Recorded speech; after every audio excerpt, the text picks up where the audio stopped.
Assalamualaikum warahmatullahi wabarakatuh. Waalaikumsalam warahmatullahi wabarakatuh. Alhamdulillahirabbil alamin. Hari ini kita masih bisa bertemu ya, bertatap muka dalam kegiatan belajar mengajar di kelas. Nah, hari ini itu Ibu akan memberikan materi pada materi terakhir ya di semester ini, yakni tentang perkembangan Islam pada masa kejayaan ya. Tapi sebelum itu, sebelum kita belajar, mari kita membuka pembelajaran hari ini dengan membaca basmalah bersama-sama. Bismillahirrahmanirrahim. Ya. Baik, hari ini Ibu mau ngabsen dulu. Ada yang tidak masuk? Apa hadir semua? Ada Bu, Pipin tidak masuk, izin. Oh, Pipin kenapa? Sakit, apa izin? Izin Bu. Oh, izin ya. Baik ya. Selain Pipin, semuanya hadir ya. Hadir. Tadi pagi jam pertama udah sholat duha? Sudah. Ya. Udah membaca Asmaul Husna ya? Sudah. Nah, baik, kita mulai untuk belajar. Siapkan bukunya baik-baik, siapkan pensilnya ya. Di meja tidak boleh ada buku selain pelajaran PAI ya. Nah, sebelum kita mulai pembelajaran, masih ingat nggak pelajaran minggu kemarin kita ngapain? Kita itu apa? Praktek ya? Praktek menyelenggarakan jenazah. Kita sudah praktek memandikan jenazah, sudah praktek mengkafani jenazah, sudah praktek mensolatkan dan menguburkan jenazah. Ibu mau tanya dulu, ada yang bisa nggak? Ada yang masih ingat nggak? Untuk jenazah perempuan itu kain kafannya berapa lapis? 5, Bu. 5 ya? Oh, alhamdulillah masih ingat ya. Baik, selanjutnya mari kita bahas ya materi selanjutnya, yakni tentang perkembangan Islam pada masa kejayaan. Nah, di sini Ibu akan menguraikan tujuan dari pembelajaran kita hari ini, yakni yang pertama, setelah berdiskusi dan menggali informasi, peserta didik mampu menelaah dan menyimpulkan latar belakang munculnya tokoh-tokoh Islam pada masa kejayaan dengan penuh percaya diri. Kemudian yang kedua, setelah berdiskusi dan menggali informasi, peserta didik mampu menganalisis tokoh-tokoh Islam pada masa kejayaan, berbagai pemikiran dan karya-karya dengan diberikan banyak literatur sumber belajar ya. Itu untuk materi ini sebetulnya itu ada 2 kali pertemuan untuk minggu ini dan minggu depan ya. Khusus untuk minggu ini kita akan lebih kepada tokoh-tokoh atau biografi serta pemikiran dan karya-karyanya ya. Kita akan menggali dengan metode apa? Dengan metode picture and picture. Jadi nanti Ibu akan tuangkan di slide ya berbagai foto dari tokoh-tokoh tersebut. Kemudian nanti kalian cari, kalian boleh searching di internet atau dari e-book atau dari buku. Di sana banyak tentang biografi tokoh-tokoh Islam pada masa kejayaan ya. Sebelum itu Ibu mau bertanya dulu nih, ada yang tahu nggak?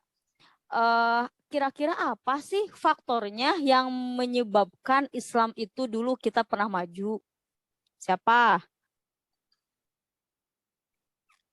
Karena Islam sudah berkembang karena sudah mulai menggali lagi tafakur wa tadabbur dari Quran, Bu, kayaknya. Ya betul ya. Maaf sebelumnya udah direcording Bu seperti ini? Udah, Bu. Udah siap. Tadi ya. Saya nggak direcording. Slide selanjutnya, Bu. Oh iya, boleh. Nah, di sini ya ada faktor-faktor kenapa Islam dulu maju. Ke bawah, agak bawah.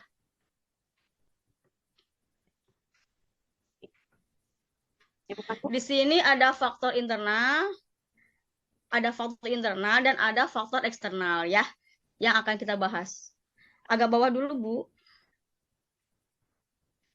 Ini apa sih ya? Oh, ini. Nah, ya. Boleh. Nah, faktor internal adalah konsistensi dan istiqomah umat Islam kepada ajaran Islam. Yang kedua, ajaran Islam yang mendorong umatnya untuk maju. Kemudian, Islam sebagai rahmat seluruh alam. dan Islam sebagai agama dakwah sekaligus keseimbangan dalam menggapai kehidupan duniawi dan urawi. Nah, sekarang kita ada faktor eksternalnya, ya, di mana faktor eksternal itu ada asimilasi, ada pencampuran ya antara orang-orang Arab dan non-Arab. Jadi dulu itu Islam itu kan maju ya, dari segi wilayah pun itu maju, sehingga Islam itu sudah ke Eropa.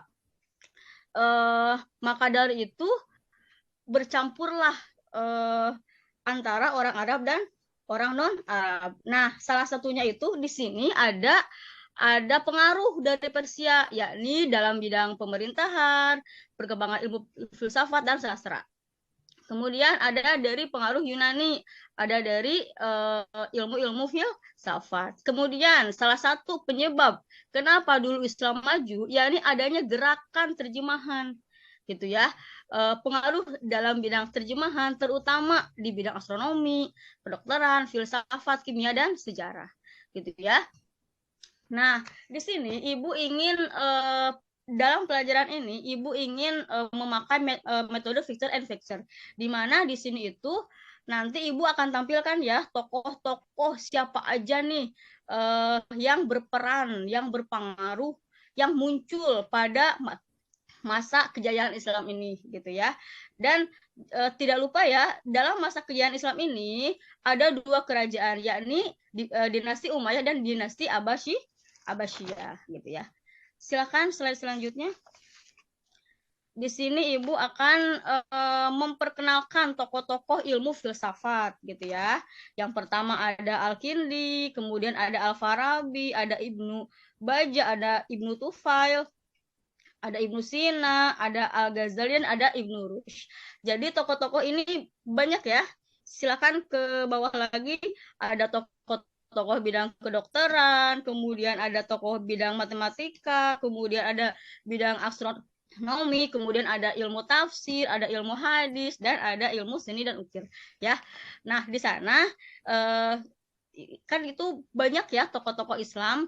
Kemudian nanti Ibu akan membagi kalian tokoh-tokoh itu, kemudian kalian mencari atau mengumpulkan data, mengidentifikasi gitu ya. Kemudian nanti mengolah data ini, kalian boleh nyari dari buku ya, kemudian dari e-book juga boleh, atau dari Google juga boleh ya.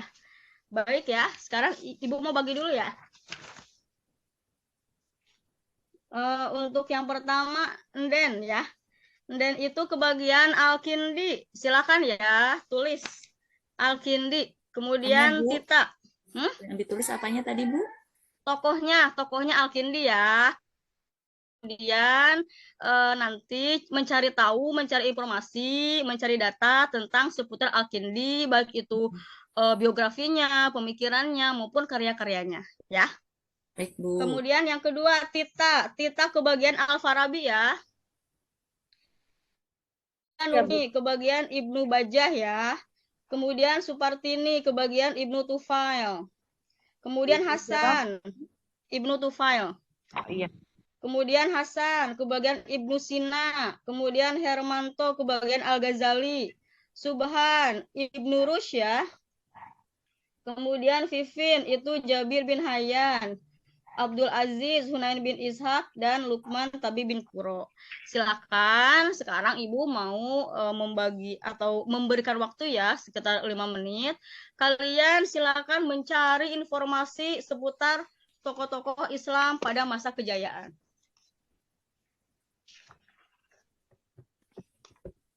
Nah, setelah kalian mencari informasi tentang tokoh-tokoh Islam ini, kemudian dipresentasikan ya di depan kelas supaya teman-teman yang lain pun itu tahu tentang tokoh yang kita cari.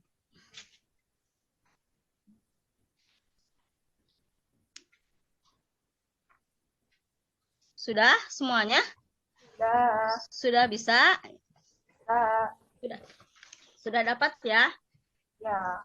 Baik, silakan satu persatu ya untuk menjelaskan tentang tokoh-tokoh tersebut. Bu seperti ini ke bawah. Saya dulu, Bu. bentar. Bu Supertini ke bawahin dulu. Iya, boleh, Bu. Bentar. Yang mana, Bu? Nah, silakan yang ke bagian Ibnu Rushd siapa tadi? Dari awal dulu, Bu.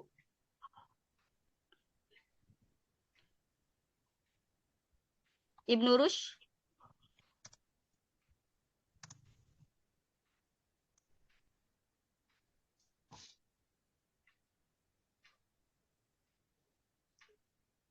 Hermanto ya. Alkindi Enden. Silakan Enden. Baik, Bu. Al-Kindi adalah seorang filsuf pertama dari kalangan Islam, sekaligus tokoh penggerak filsafat, hingga sering disebut Bapak Filsafat Arab. Ia juga diakui sebagai salah satu filsuf Arab yang sangat berpengaruh atas karya-karyanya yang sudah dia lakukan. Terus semasa hidupnya Al-Kindi pandai berbahasa Yunani dan banyak menerjemahkan. Selain menulis bidang filsafat, Al-Kindi juga ahli dalam bidang metafisika, etika, logika, psikologi, dan ilmu pengobatan, farmakologi, matematika, dan astrologi, Bu. Ya, bagus ya. Itu Ya. tentang Al-Kindi. Saya Bu Silahkan. Oh, Hasan tentang ini ya, Ibnu Ibnu Sina, Sina Bu. ya. Ya, silakan Ya. Ibnu Sina. Ya, Ibnu Sina itu kelahiran tahun 980 Masehi, Bu, meninggalnya tahun 1037, Bu. Yang saya ketahui, Ibnu Sina itu adalah ahli di dalam bidang kedokteran. Itu aja yang saya ketemukan, Bu. Oh iya, baik. Silakan. Selanjutnya siapa lagi? Tita? Ya, Ya, Al-Farabi ya, Tita ya. ya Silakan. bagian Al-Farabi. Ya, betul Bu, saya Al-Farabi. Al-Farabi itu adalah seorang komentator filsafat Yunani yang ulung di dunia Islam. Meskipun kemungkinan besar ia tidak bisa berbahasa Yunani, ia mengenal para filsafat Yunani. Kemudian Al-Farabi dikenal dengan sebutan guru kedua setelah Aristoteles. Itu yang saya ketahui tentang Al-Farabi, Bu. Iya, betul. Ya, bagus. Silakan, ada lagi satu orang lagi. Siapa yang mau menjelaskan? Saya boleh, Bu. Ayo, Hermanto, silahkan. Hermanto itu tentang Ibnu Al-Ghazali ya? Bu. Ya, Ya. Al-Ghazali, silahkan. Sedikit pengenalan terhadap Al-Ghazali. Al-Ghazali itu orang Persia, kalau sekarang Iran. Beliau seorang teolog sekaligus filsuf. Paling yang saya kenal dari beliau, dari pemikirannya adalah yang empat golongan manusia itu, Bu. Pertama ya manusia yang tahu bahwa dirinya tahu. Yang kedua orang yang tahu tapi dirinya itu tidak tahu bahwa dirinya itu tahu. Yang ketiga orang yang tidak tahu bahwa dirinya tahu, dan yang terakhir yang keempat orang yang tidak tahu bahwa dirinya itu tidak tahu. Itu yang keren dari Dalam Al-Ghazali ya. menurut saya. Ya, betul ya. Nah, itu dia ya tokoh-tokoh yang kita bahas hari ini. Mudah-mudahan dengan kalian mempelajari tokoh-tokoh Islam ini memberikan hikmah kepada kita bahwasanya ternyata kita itu umat Islam bisa maju. Walaupun peradaban Eropa itu lebih dulu ya daripada kita Islam, tapi banyak tokoh-tokoh Islam pada masa Bani Umayyah dan Bani Abbasiyah pada saat itu yang membuat Islam itu kita mengalami kemajuan yang sangat besar sekali, khususnya dalam bidang ilmu pengetahuan, gitu ya. Nah itu sampai di sini dulu pelajaran hari ini. Ada yang bisa menyimpulkan? Siapa yang bisa menyimpulkan? Silakan. Sebelum Ibu yang menyimpulkan, kalian dulu yang menyimpulkan. Saya Bu, Ya boleh, Hasan, silakan. yang saya tangkap sendiri dari beberapa tadi teman saya berkomentar tentang perkembangan Islam. Kenapa ya Islam bisa maju? Mungkin karena muncullah tokoh-tokoh dari Islam yang membawa istilah pelopor-pelopor utama sehingga Islam bisa maju. Mungkin itu, Bu. Ya, betul ya. Satu lagi Hermanto ya? Tadi angkat tangan. Siap. Kalau Silakan. yang bisa saya simpulkan dari penjelasan tadi adalah Islam bisa maju ketika umat Islam berani berpikir maju, Bu. Karena tokoh-tokoh tadi, mereka itu berpikir, kemudian berani mencurahkan pemikirannya. Nah, mungkin yang bisa dicontoh hari ini adalah kita juga jangan membunuh kemampuan berpikir kita, dan kemudian seperti tokoh-tokoh terdahulu berani speak up gitu terhadap hasil pemikiran kita. Itu mungkin, Bu, hikmah yang didapat. Iya, betul ya. Walaupun kita mengetahui bahwasanya peralihan dari tonggak kepemimpinan Sayyidina Ali kepada Muawiyah ya, dulu itu ada semacam politik, tapi kita juga mengakui bahwasanya pada masa dinasti Umayyah dan Bani Abbasiyah ini betul-betul mengalami kemajuan yang sangat pesat sekali, gitu ya. Apapun itu, walaupun betul emang ada segi kekurangannya ya, gitu, tapi kemajuannya itu bisa menutupi kekurangannya, gitu ya, dan bisa menjadi pelajaran bagi kita bahwasanya kita sebagai umat Islam harus kembali seperti umat Islam zaman dulu.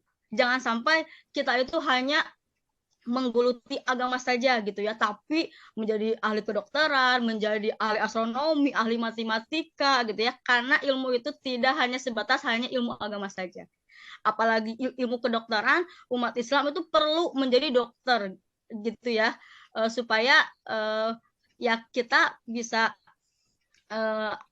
kalau memeriksa umat Islam sendiri kan tidak canggung ya, kalau beda dengan dokter yang non Islam gitu ya. Itu yang dapat Ibu sampaikan hari ini. Nah, untuk minggu depan kita masih materi yang ini ya, masih materi yang ini. Hanya saja minggu depan insya Allah Ibu ingin menggunakan metode pesan berantai, karena materi sejarah ini kan terkadang ya anak-anak suka agak ngantuk gitu ya, suka bosan gitu. Maka dari itu Ibu menggunakan metode-metode yang supaya anak-anak itu gembira gitu ya.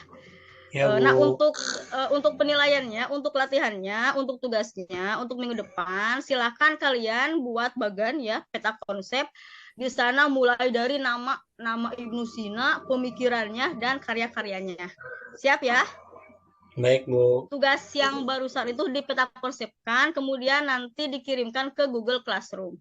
Ya, Bu. Baik, hanya itu aja yang dapat Ibu sampaikan. Akhirul kalam, wassalamualaikum warahmatullahi wabarakatuh. Waalaikumsalam warahmatullahi wabarakatuh.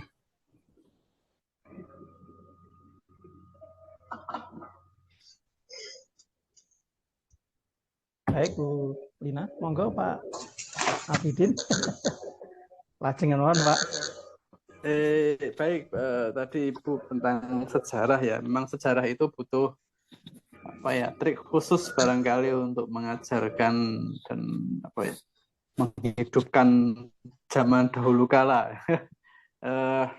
Mungkin tadi bisa ditambahkan dengan adanya video barangkali, biar tidak terlalu monoton sehingga anak-anak bisa merefleksikan bagaimana sih perkembangan Islam di zaman dahulu begitu ya. Karena memang membelajarkan sejarah tidak mudah, sehingga kemudian perlu ada pendekatan dan strategi lain yang bisa anak-anak semakin tertarik dengan sejarah itu. Karena kalau anak-anak kemudian hanya diberikan sebatas pada pengetahuan saja, tentu saja nanti bisa membuat anak semakin bosan ketika dalam kelas. Gitu ya. Itu masukan dari kami, jadi bisa ditambahkan dengan video pembelajaran maupun dengan menghubungkan dengan yang terjadi saat inilah. Terima kasih, kami kembalikan ke Pak Usman. Terima kasih Pak Abidin. Yang lain ada komen?